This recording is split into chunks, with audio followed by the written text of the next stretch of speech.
You're listening to Heritage Radio Network. HRN is food radio supported by you. Learn more at heritageradionetwork.org. Hi, listeners. I wanted to take a moment to talk about Heritage Radio Network, the organization that produces this podcast. HRN is the only podcast network dedicated to food, beverages, and the culinary world. It's also a nonprofit that educates emerging food storytellers. HRN brings listeners free podcasts on everything from the artistry of baking to the craft of brewing, the complexities of cheesemongering to the challenges of solving climate change. And they need your help. Help HRN thrive by going to heritageradionetwork.org/donate and making a donation to keep food radio free and accessible.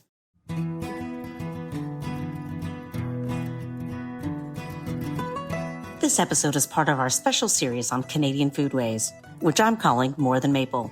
Meet Len Senator. Len Senator is the founder of the Dépanneur. The Dep, as many call it, is a place and a concept that has evolved over more than a decade. It's had several iterations, including housing a corner store and even the inspiration for a nonprofit lifting up newcomers in Canada. The Dep has served as a showcase of the incredible culinary diversity that makes up Toronto's food culture by hosting thousands of unique public and private food events, from supper clubs and cooking classes to table talks, brunches, and more. Len, thank you for being a guinea pig for our first in-person conversation for Eat Your Heartland Out. And we're out of the United States. We're here in Toronto, Ontario. Mm-hmm. Thanks for coming out. This is fun. Well, it's always a good time, and we're so excited to be doing this special series of episodes that I'm calling More Than Maple, about Canadian food and culture. And I often say that Canada, much like the American Midwest, its food is overlooked, misunderstood, not necessarily appreciated in the way that I think it should be. And it's a good opportunity for people to get to know one another. And I have been following your work for quite some time at the Dépanneur. So it's a real pleasure to get to meet you in person, and for you to share your story with our audience. So once upon a time, Len, how did you shift into from your original career to this food space and this kind of gathering that exists at the Dépanneur? Well, saying back around 2010, I had been working as a designer for quite some time. And I don't know, my enthusiasm for that work was sort of waning. I felt like I was just sort of helping just sell more stuff, which didn't seem like the best use of my time and energy. And so I started, looking around, trying to feel like what was out there that kind of I felt drawn towards. And I noticed that there was this phenomenon of like pop-up dining that was happening all over the world, in Paris and London and San Francisco. And I was like, wow, this idea of pop-up restaurants is really cool, but why don't we really have any here in Toronto? And I sort of looking around and sort of asking that question. And what it seemed like was that the cost of setting up all of the infrastructure for pop-up restaurants to host a one-off event was so prohibitive that only people with tons of money could consider sort of putting that all together. And that made the event really expensive. And so only people with lots of money could go to the event. And the whole thing became this sort of too exclusive, too prohibitive, and a lot less interesting. Mm-hmm. And I got inspired a little bit by the San Francisco underground market. Mm-hmm. And it was like showcasing home cooks and passionate on things. And I've always liked home cooking more than fine dining. I love it. So me too. I was actually here at another branch of the building that we're in, the Center for Social Innovation, which is a co-working space. And they were also this idea of having like a shared infrastructure. Yeah. So I had the idea, well, what if I created a space, kind of like a co-working space, but for food? It's a great idea. Yeah, we could have all the infrastructure that you'd need to host a pop-up dinner or a cooking class, so you didn't have to reinvent the wheel from scratch. Right. That would lower the barrier to entry, making it a lot cheaper to put on an event, making it so you could have a much more interesting and diverse group of people cooking, a more interesting and diverse group of people dining, and the whole thing could be a lot more accessible and approachable. And that was the germ of the idea. And then I found this kind of decrepit corner store near my house that was up for sale, and kind of just leapt into that, and have been doing sort of interesting food things ever since. The rest is history. Now, so you said corner store, And you're originally from Montreal, right? Yeah, I was born in Montreal. So dépanneur, right, is corner store. Generally speaking, I've spent some time in Quebec.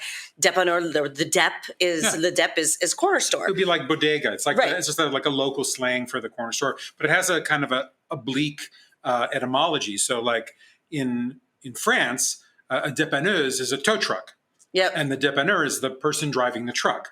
So it's the idea that if you're driving down the road and your car breaks down, you would say, "Oh, je suis en peine," meaning I'm stuck, I'm in trouble, I'm in a jam. So the dépanneur is the person who gets you unstuck or out of trouble. And I guess in the 60s in Quebec, someone was like, "Oh man, it's 10:30 and I need some beer and cigarettes in May West. Like, who's going to get me out of, oh, you're open late. Oh, to me dépanner. You helped me out of a jam. You got me unstuck." And it became colloquially, those late night stores became colloquially known as a dépanneur. So back to Toronto, I was a kind of a homesick Montrealer with a corner store. It seemed kind of obvious. It's so great. But at the same time, I thought, food in Toronto felt a little bit en peine. And maybe I could like le dépanner a little bit. Yeah. But what's funny in the end, after doing this for more than a decade, I don't actually do the cooking. I'm not a chef. I cook once in a while.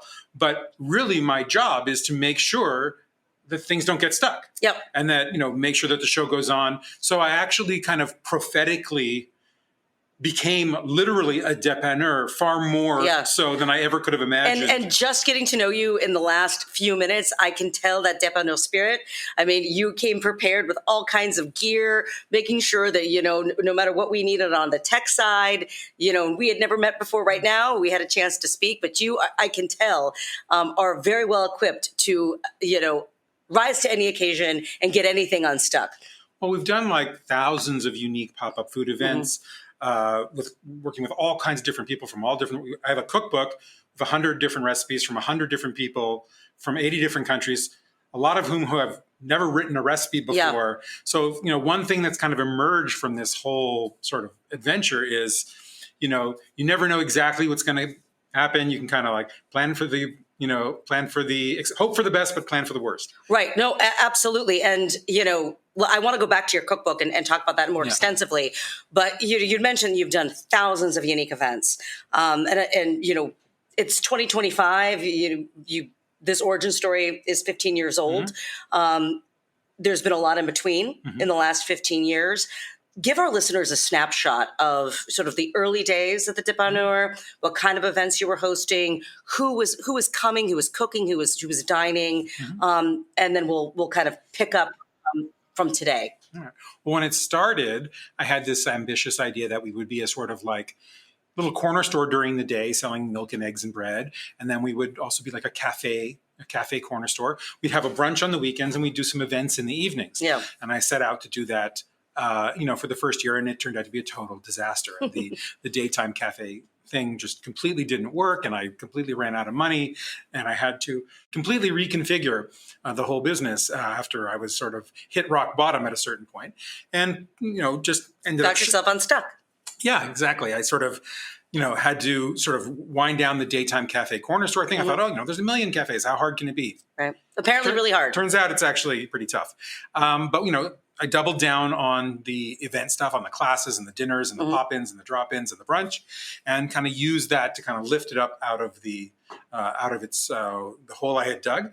And after about 5 years, I hit my big financial milestone, which was I want to do this until the end of the lease and not be any poorer than when I started. Yeah. That wasn't maybe super ambitious, but I wasn't entirely clear I was going to hit it either.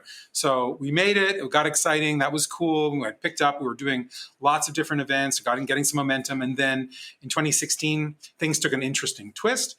This is around the time of the Syrian civil war. There was a huge influx of Syrian refugees into Canada. About 25,000 came in all at once, and that really overwhelmed the settlement machinery. Sure. So there was this huge sort of a log jam, and there were hundreds of families stuck in hotels for weeks or months. They had no access to kitchens, no way to cook their own food. And so, we were like, was there anything I can do to help? And I'm like, I don't know, can I get us unstuck in some way? And we're like, I don't know, I have a kitchen, and I have this weird restaurant that already invites total strangers to do all the cooking. Right. It doesn't feel like that much of a stretch to just extend this invitation into this community. And from that little gesture of hospitality, emerged this amazing project, which became known as Newcomer Kitchen. Yeah. We piloted it for 3 years in my space. So once a week, a group of the Syrian ladies would come in. They'd make 50 meals. We'd sell the meals online. People would buy them. We'd give all the money to the ladies. We probably worked with about 80 different families, maybe Wow. put about $150,000 into their pockets. It became a big sort of national and even international sort of news story. Yeah. Prime Minister Justin Trudeau came and checked it all out. It was all pretty cool, but it was just sort of both a perfect storm and a kind of natural evolution of the sort of nano entrepreneurial kind of incubator that I had been running for a long time.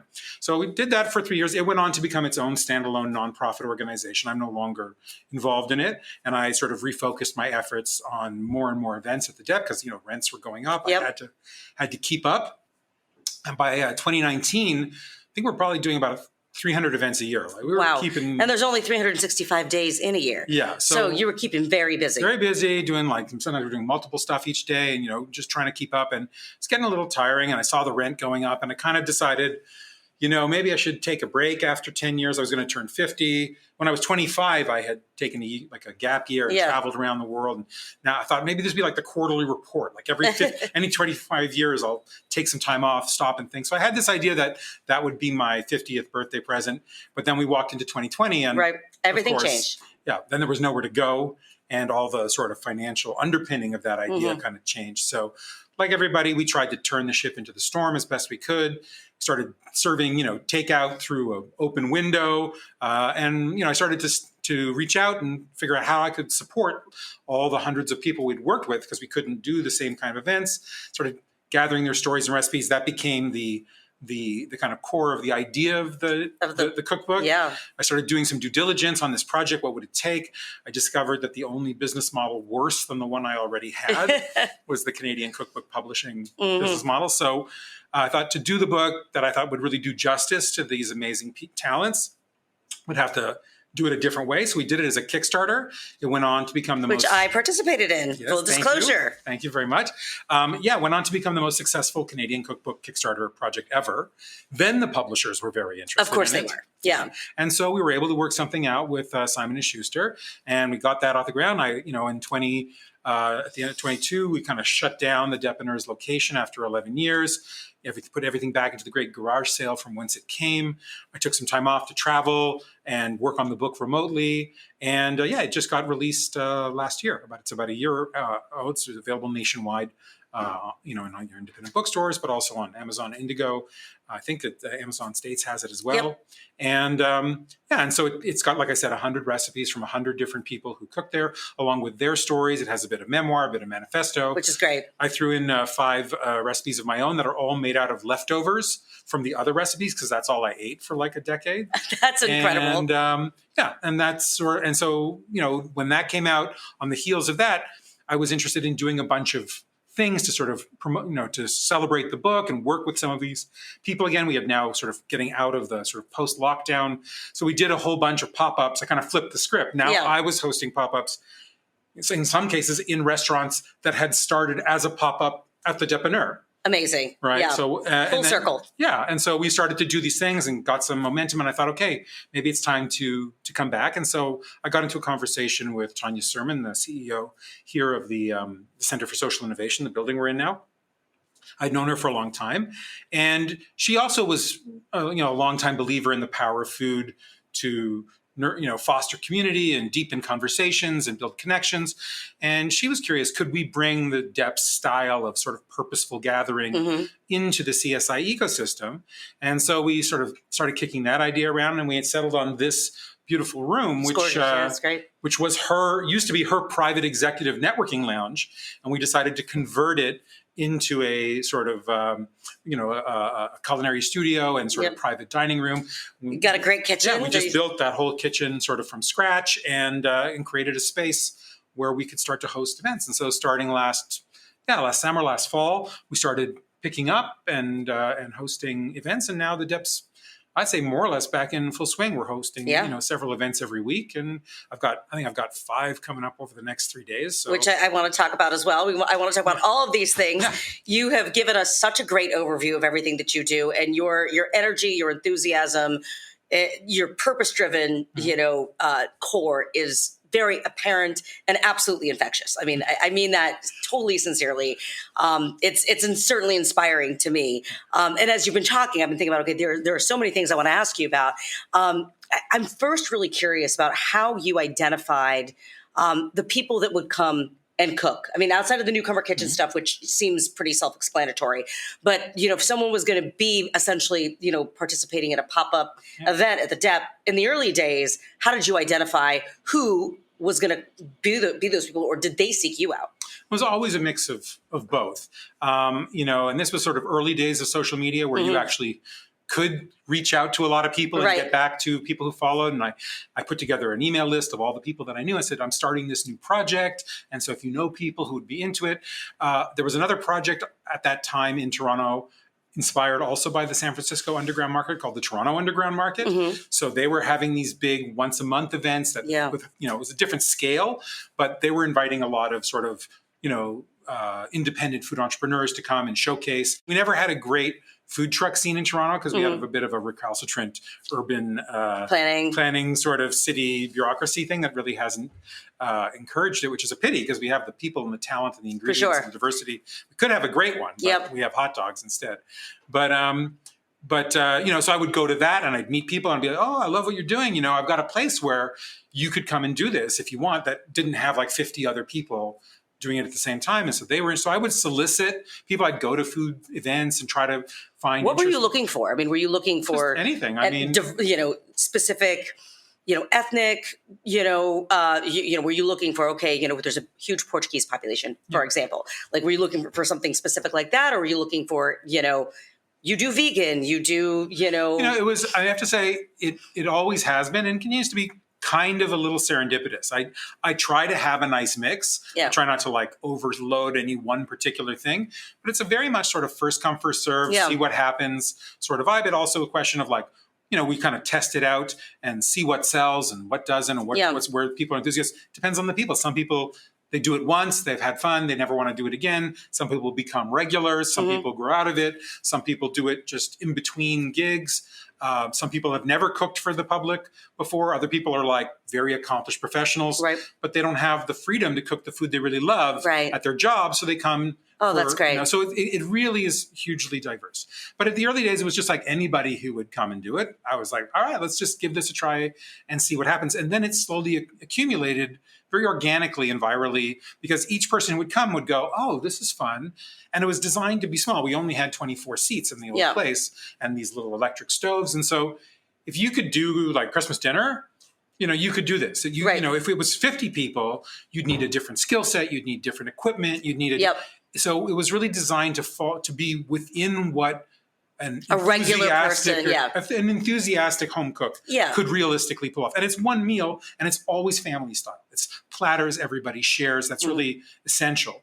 But that also means that you're not cooking like 15 different simultaneous things and plating each thing. Like, it's designed to showcase the kind of people who don't necessarily get to participate in the mainstream food scene.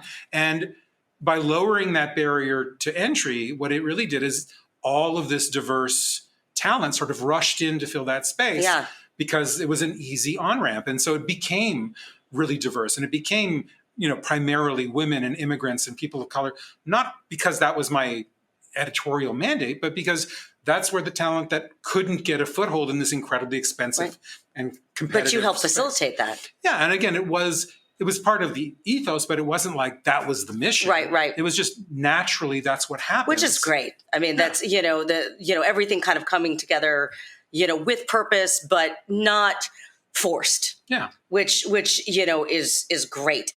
We're going to take a quick break, but stick around for more from Len Senator. This episode is brought to you by Plugra European-style butter, crafted for those who demand precision and exceptional results in the kitchen. With 82% butter fat and a slow churn process, Plugra gives you flakier crusts, fluffier cakes, and rich, melt-in-your-mouth pastries. Because great baking starts with great butter. Unlike standard American butters, which have only 80% butter fat, Plugra ensures the ideal moisture and fat balance so your recipes turn out just right every time. That's why professional chefs trust Plugra and home bakers love it. Plugra's slow churn process creates a smooth, creamy butter that gives dough a soft, pliable texture, making rolling, folding, and laminating effortless.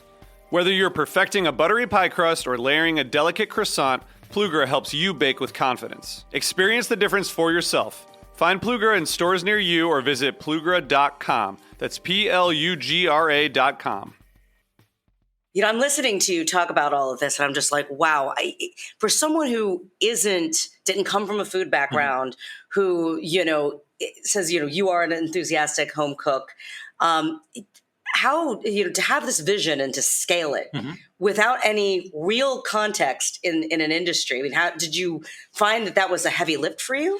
Well, I mean, in some ways, there were a lot of things. I mean, certainly if I had come from the industry, I probably never would have done it because I would have been, that's a terrible idea for a whole bunch of reasons. And, things I didn't realize were like the staggering amount of cleaning involved in running anything sort of food related and other things that kind of I had to learn the hard way. Yeah. But at the other side, it was like, really, it's just about kind of like just hosting a dinner party. I like the idea of hosting dinner parties. I like the vibe of a dinner party. And, and you get into big cities and cities like Toronto where it can get a little cold. And you're not getting to know your neighbors, and you don't have that sense of community. Yeah, the kind of food experiences that I like the most, that I cherish, were not the ones I spent the most money on. They were the ones where I sat with other people and we shared the experience. We met the cook and we ate something different that we hadn't tried, and it had a story, and we shared it. And I was like, how can I create more of those kinds of experiences? I mean, if you want to eat some like very slick, fancy, fine dining, laser cut, molecular, whatever. You got There's lots plenty of options, right? But there's some people who are, I think it's a big enough city. If there are people who are interested in something else, something fundamentally different in terms of what their food experience could be, then I could find my tribe, with a little patience. And I'll add that one of the important things was that the old corner store, when I first got it, was really, really cheap. It was like anomalously cheap. And this is significant because it allowed me to make all kinds of mistakes, and that those mistakes could be sort of non-catastrophic. Do you think you could replicate that in 2025's economy? Well, like from scratch? From scratch, no. I don't think I could make the same mistakes I made because I couldn't afford to make them. Right. That's why I asked the question. I mean, we hear a lot about the housing crisis, for example, in Toronto. And so, real estate costs have skyrocketed here. Same for Rent costs, commercial. exactly. Yeah. So I can imagine that, again, serendipitous, getting in the right time, being able to have that access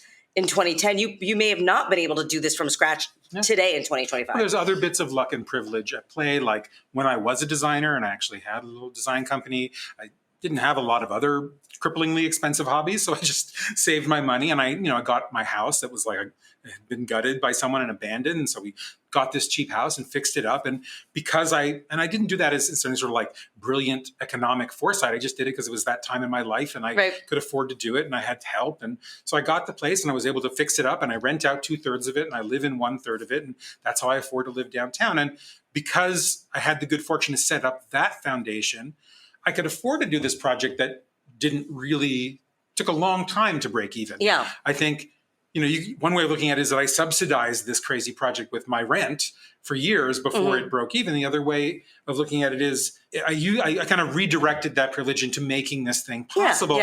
And it allowed me to make mistakes. And this ability to, I don't think you can be creative, you can be innovative if you can't take the risk of failing. Absolutely. And if that stakes are so high, you can get really stuck and you end up with a lot of derivative copycat things because you can't take the risk, take the chance. So that's part of what the Dep, and even here in the new Dep, it's a collaboration. We've got CSI and myself. They paid for the reno, I paid for all the equipment, and we share the space. And they use it Monday to Friday 9 to 5, and I use it evenings and weekends, and we split the rent.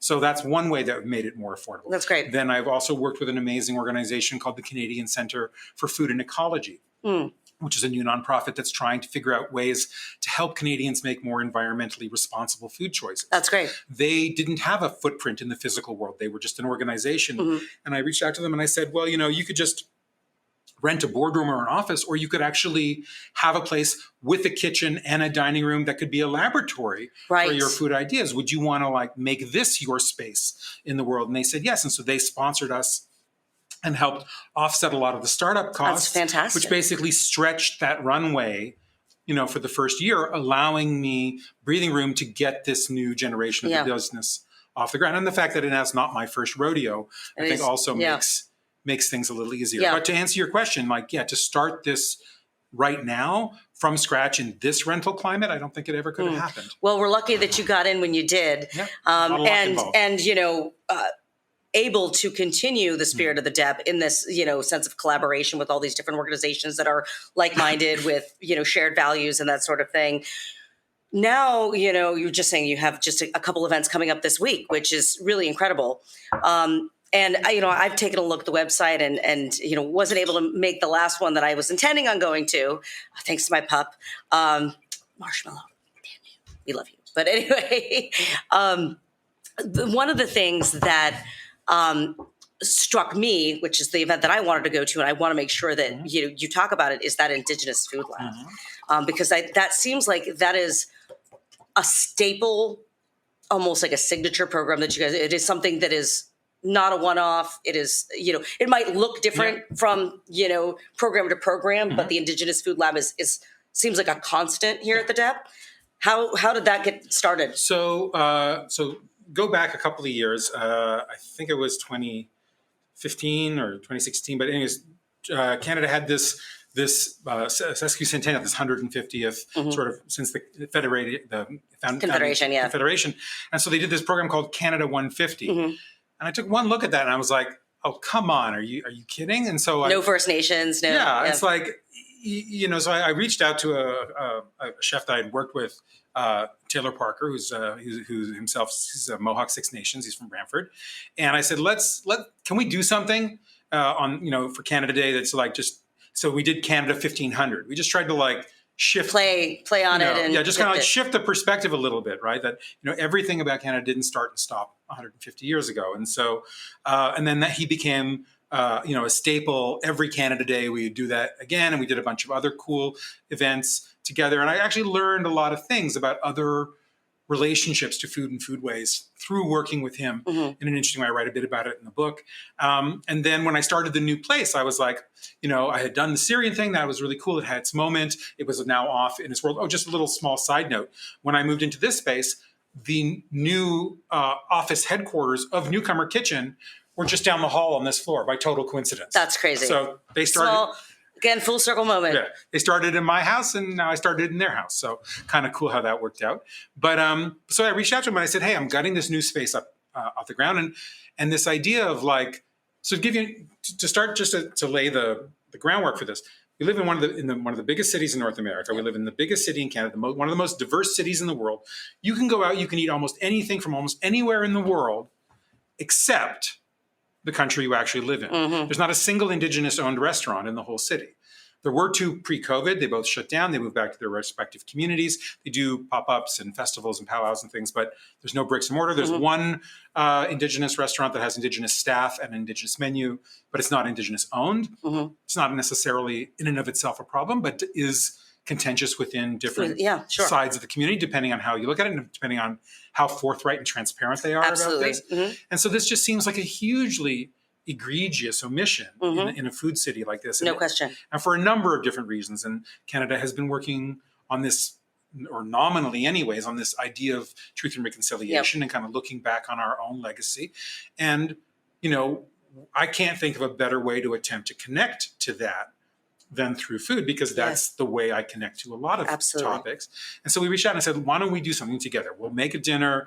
I think this is the time, the moment. This is what, I think there's an interest. We'll make it a monthly series. Once a month, you'll come, you'll make dinner. And we had to hash out a few details, like there's no published menu each month.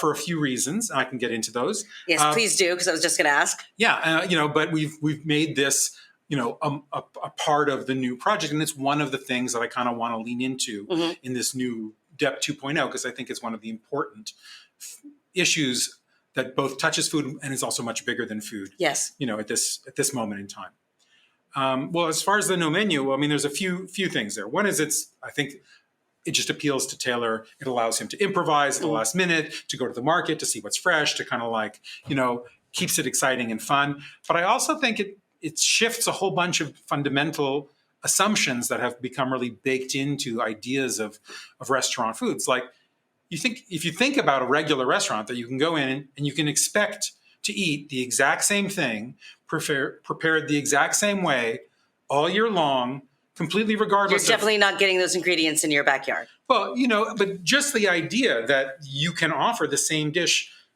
365 days a year and it's always going to be the same represents like a profound disconnect from your natural environment, from any sense of your local ecosystem, of your foodways, of abundance, of right.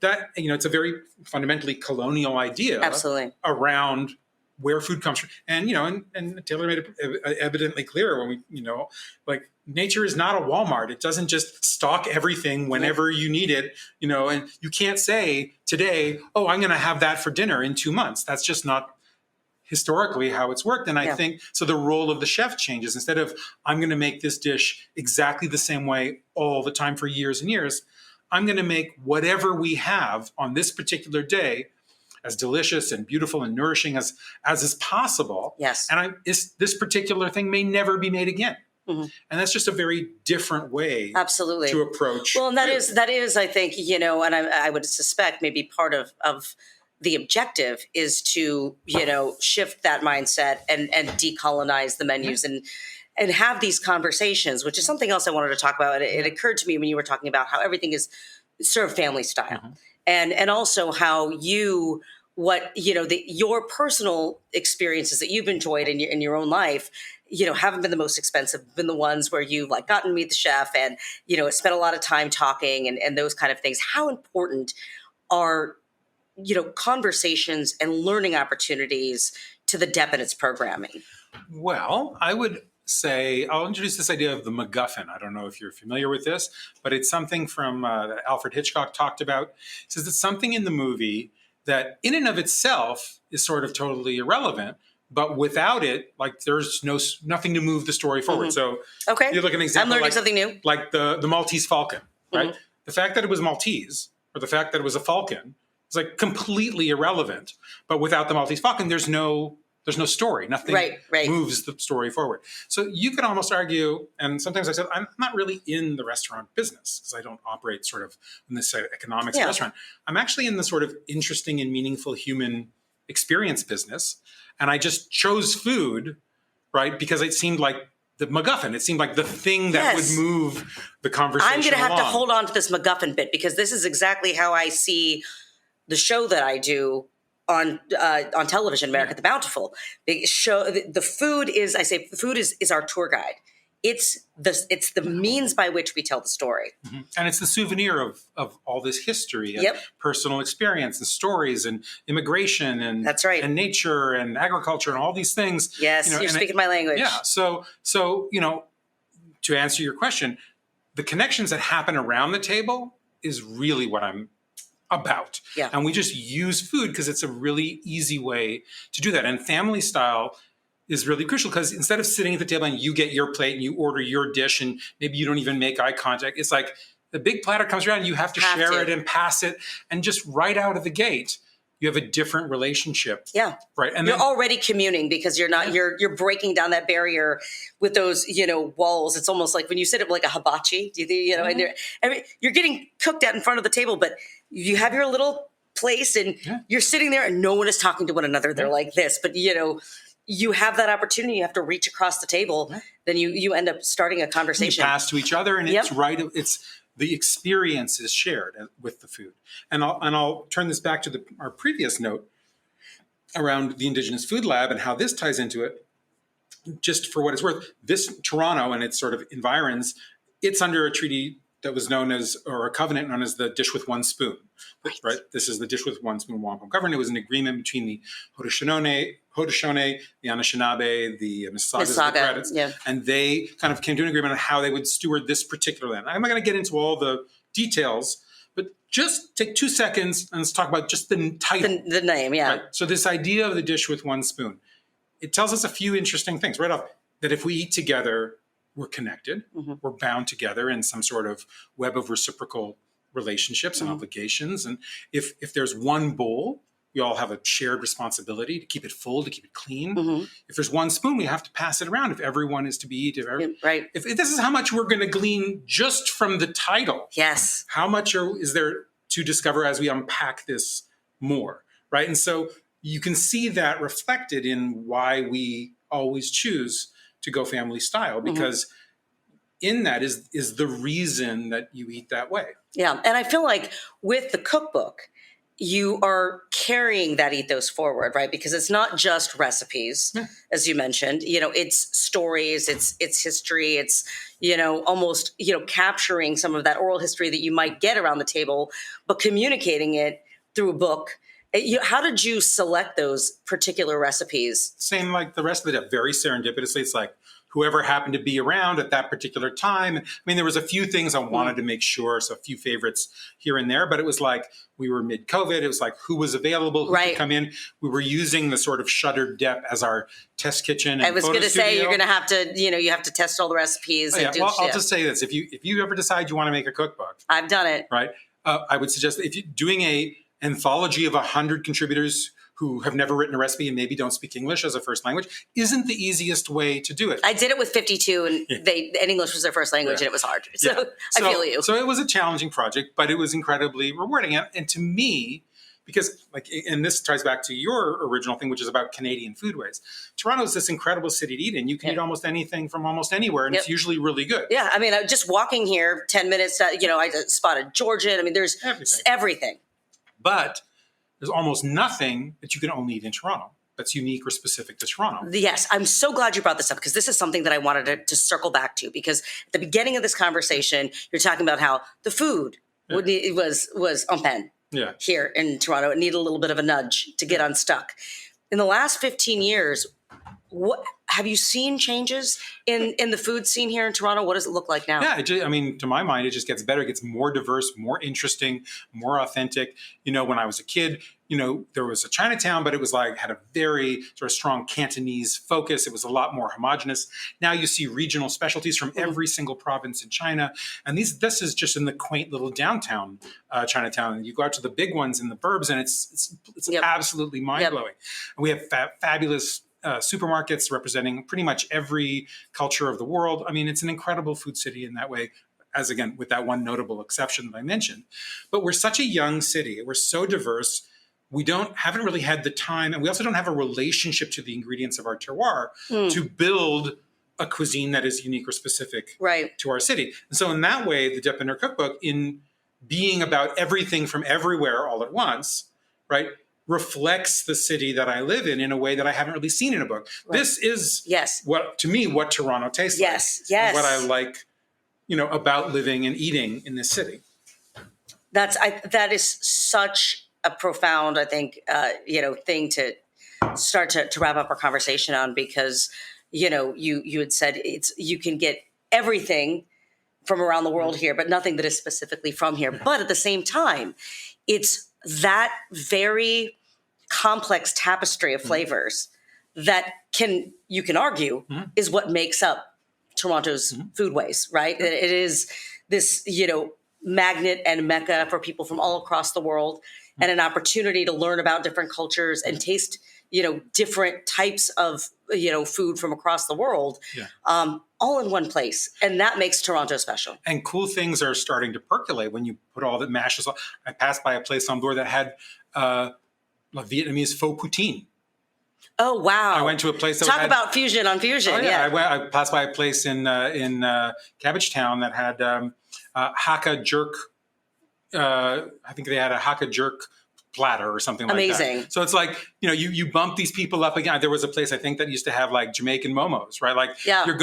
This is going to happen because, these cultures are also not they're not just sitting in a vacuum, right? They're on Instagram. Right. They're bumping, hanging out with their friends. Yep. They're eating at other places. They're influenced by all this stuff too. Yeah. So they're constantly evolving. And I think that's what makes it exciting. So on the one hand, you can go out to the burbs and you can eat incredibly specific regional specialties. Yeah, it's Punjabi. And things that were I found a place that does Iranian boiled sheep's heads with eyeballs and brains a la carte. That is not your standard Canadian menu fare, I think. And that's impressive, though. But it's a popular dish, from a particular culture. And I'm so excited that that's in my city. I went to a place that did Peking duck.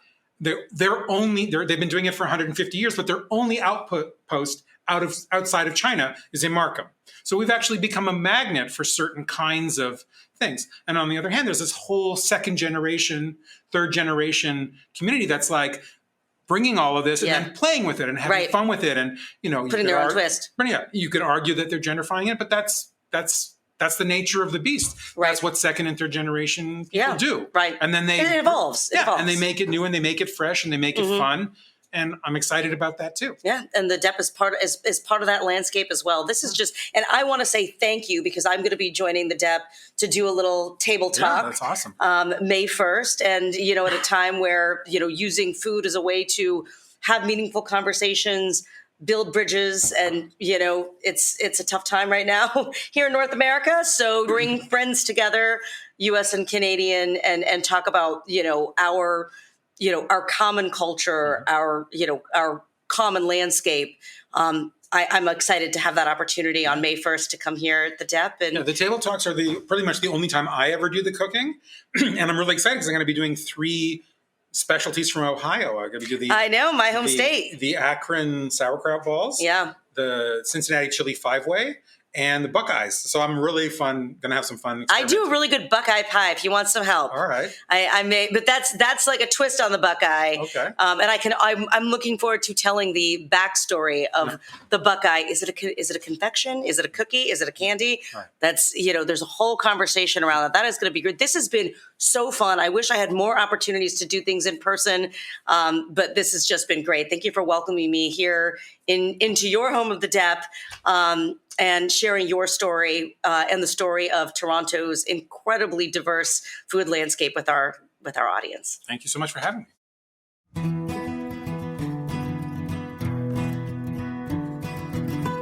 You've been listening to Eat Your Heartland Out.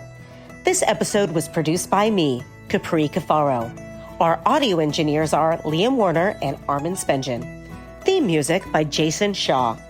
You can learn more about the show by visiting heritageradionetwork.org/Eat Your Heartland Out. Eat Your Heartland Out is powered by Simplecast. Thanks for listening to Heritage Radio Network, food radio supported by you. Keep in touch at heritageradionetwork.org/subscribe.